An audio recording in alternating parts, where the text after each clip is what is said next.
নিয়ে কি বলবো, আমার বলতেই লজ্জা হচ্ছে। আজকে শুক্রবার, সবাই মসজিদে গেছে নামাজ পড়তে, কিন্তু বিদ্যুতের জন্য শান্তি মতে নামাজ পড়তে পারে নাই, মানে কেউ পারে নাই। সবাই শুধু ফ্যানের দিকে তাকায় ছিল যে ফ্যানটা কখন আসবে, কারণ অনেকগুলো লোক তো একসাথে জমায়েত হয়েছে মসজিদে।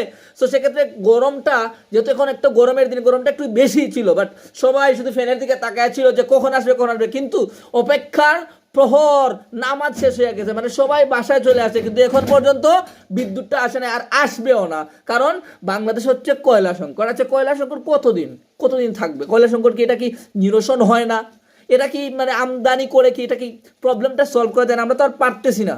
আর স্পেশালি দেখা যাচ্ছে কি কখনো কখনো বৈষম্য করা হচ্ছে আমাদের দেশে। দেখা যাচ্ছে গ্রাম অঞ্চল যেগুলোতে মানে মানুষ বেশি কথা বলতে পারে না, বা অন্যান্য প্রত্যন্ত অঞ্চল সেগুলোতে বেশি বেশি লোডশেডিং দেওয়া হচ্ছে। কিন্তু আপনাদের অন্যান্য সিটিতে, ঢাকা সিটিতে বা অন্যান্য সিটিতে, স্পেশাল সিটিগুলোতে যদি খেয়াল করেন, দেখবেন কারেন্ট ঠিকই আছে, বা বিদ্যুৎ ঠিকই আছে, লোডশেডিং আমাদের মতো করে হচ্ছে না। আমাদেরকে 10 মিনিট দেওয়া হলে 6 ঘন্টা থাকতেছে না, 8 ঘন্টা থাকতেছে না কারেন্ট। কিন্তু অন্যান্য জায়গায় দেখা যাচ্ছে ওদের জাস্ট 10 মিনিটের জন্য লোডশেডিং হলে 2 ঘন্টা 3 ঘন্টা থাকতেছে। মানে বৈষম্য করা হচ্ছে এইখানেও।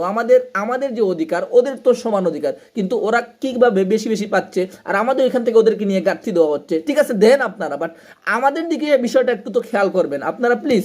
আমরা আর পারতেছি না, এই পড়ালেখাতে প্রবলেম হচ্ছে, মানে অনেক কাজে, মানে এক কথায় গরম তো সহ্য করা যাচ্ছে না। মানুষ রাত্রে ভালোভাবে ঘুমাতে পারতেছে না, কারণ জাস্ট 10 মিনিটের জন্য থাকলে 2 ঘন্টার জন্য নাই, 6 ঘন্টার জন্য নাই, মানে পানি থাকছে না, মানে অনেক প্রবলেম হচ্ছে। প্লিজ অতি দ্রুত এই প্রবলেমগুলো সলভ করেন, আমরা আর নিতে পারতেছি না।